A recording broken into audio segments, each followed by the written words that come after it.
Well, hello and welcome to another installment of SHRM Alabama's Chat with Chapter President. How you like that name, Bruce?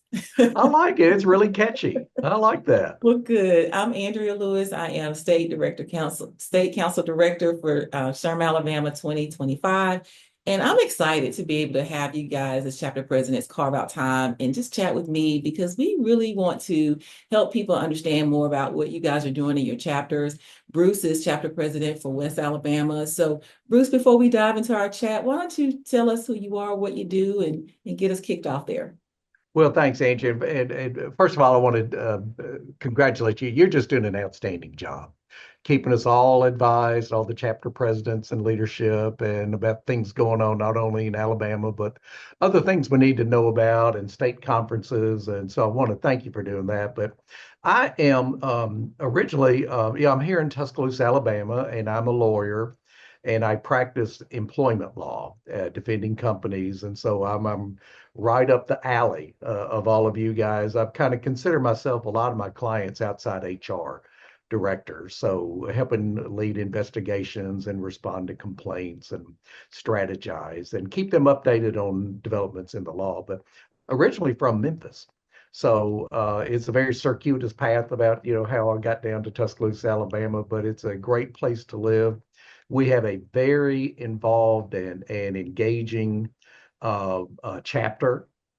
And I'm just delighted. I've been on the board and I've been getting speakers for what we do for years. And so finally it was time to assume the helm and take on the leadership responsibility as a president of the group. And I'm just of our chapter. And I'm just really excited to be doing it. Well, you guys are doing some fun things there. And I do also appreciate you stepping up into the leadership role. And I know you're developing others to come, up behind you and move into that role. So for those who are not as familiar with what types of things you're doing in your chapter, tell us more about when you all meet. What type of programming have you all been focused on here lately? Yeah, and that's been one of the things I've been really interested in for the last, like I say, 10 or 15 years, the programming. But our chapter meets once a month. We take off March because of spring break. We just noticed we have low attendance. We just decided not to meet in March. We will also do it rather than meeting in August. We like to have our annual leadership conference. And at our normal meetings, monthly meetings, we'll have we have about 78 or 80 members in the West Alabama chapter. And we'll normally have about 25 or 30 come to meetings, but I've tried to make a goal, I guess, of my term is I want to add value to HR. For years we've kind of operated under the stigma that the president doesn't see us adding to the bottom line, and that's not the way it is. We preserve the bottom line for people, and we in the lawsuits we avoid, and this it's just immeasurable, employee satisfaction and retention. So that's kind of been my theme this year. I want to add value, but we also do that through our annual leadership conference, where the August meeting is off-site. We typically have it at Shelton State Community College or larger venue like Bryant Conference Center in Tuscaloosa. And it'll be a full day program with several keynote speakers and then breakout sessions for the remainder. I'll do the annual employment law update that people just suffer under, but I get the legal part out of the way. Then we have actually good speakers the rest of the day. But in adding value, I think it's important that we have regular quality speakers at programs, not just someone's boss or not just a vendor to talk about stuff, which are also incredibly helpful.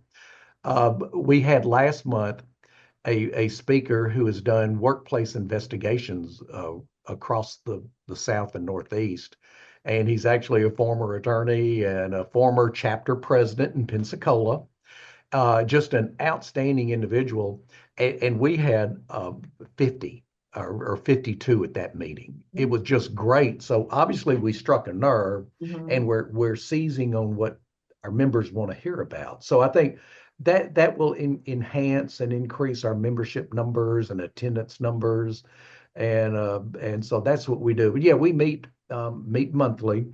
Again, not in spring break March. We do the leadership conference in the first week of August. And then we'll have instead, in lieu of the December meeting, we'll have a Christmas social, I which love is fun. Last year I came dressed as Elf. it. Uh, As the elf. it's just a lot of fun. We have a guy, I love him. He's at one of the cities in Tuscaloosa County, and he's all of 6'8", and he came as the Grinch in that great Grinch costume. So we had a lot of fun. It's a fun chapter. We do have to find ways to celebrate the work that we do throughout the year. So having that year-end celebration, I know is a lot of fun for you guys. It is. Yeah. No, I love the fact that you guys, something I wrote down is your focus is adding value. You know, the types of, if people are going to take time to come away from work or whatever they're doing throughout the day, you want to have meaningful content for them. And so when you think about benefits of membership for your chapter, great, 80 some odd people that's already members. What would you say to those who may be considering that chapter membership for you guys, those benefits for them?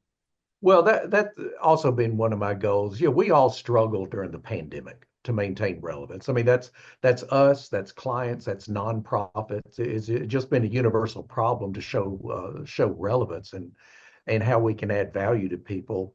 And part of that is growing our membership. And I think I've tried to do that following kind of a 3 or 4 step process.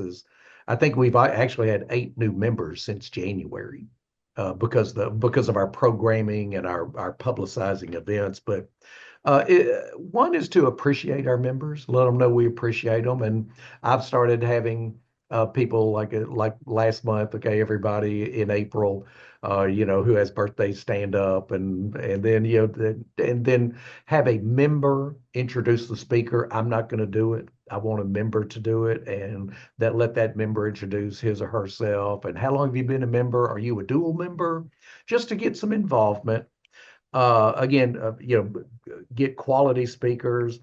I like to do 2 other things to kind of grow membership, and that's to invite potential members as guests of the chapter. Just come in, and then they say, "Gosh, I know all these people, and it's great." So that's helped.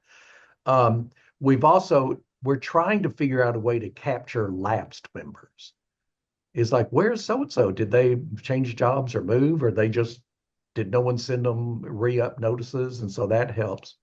And then, like you and I have talked about in our quarterly state meetings, state leadership meetings, is to be respectful of time. Yeah. We're all busy, and we would love to devote 3 hours a day to this, and we just can't.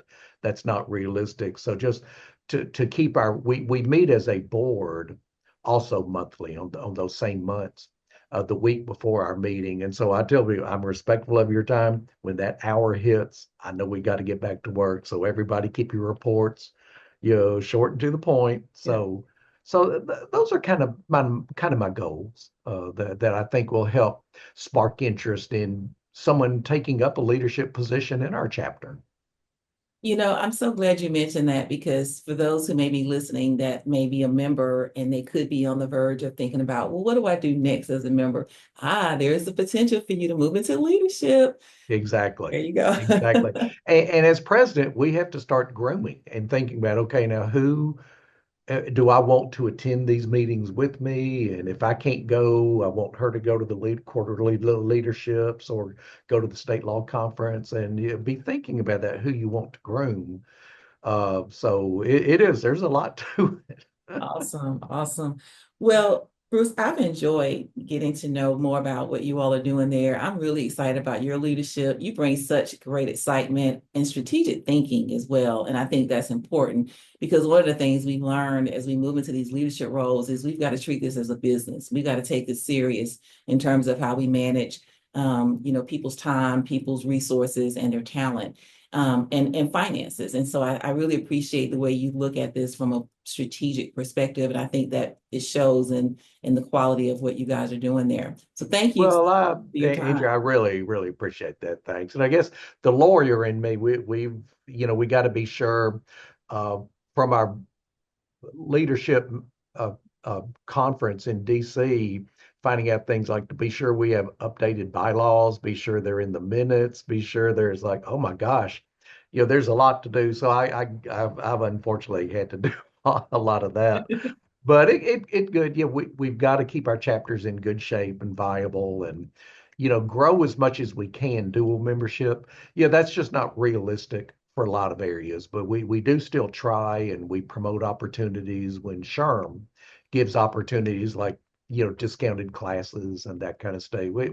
We push that along to members because they may be afraid to take the leap, and then they say, "Oh, I can do it for a discounted price." That's always good. So, That's yeah. right. Well, Bruce, thank you so much for your time. I'm looking forward Oh, to seeing you in person soon. well, thank you a lot, and thanks again. Thanks for everything you do statewide, keeping us all. It's like herding cats, I know, but you do an outstanding job, and we really appreciate it. Thank you.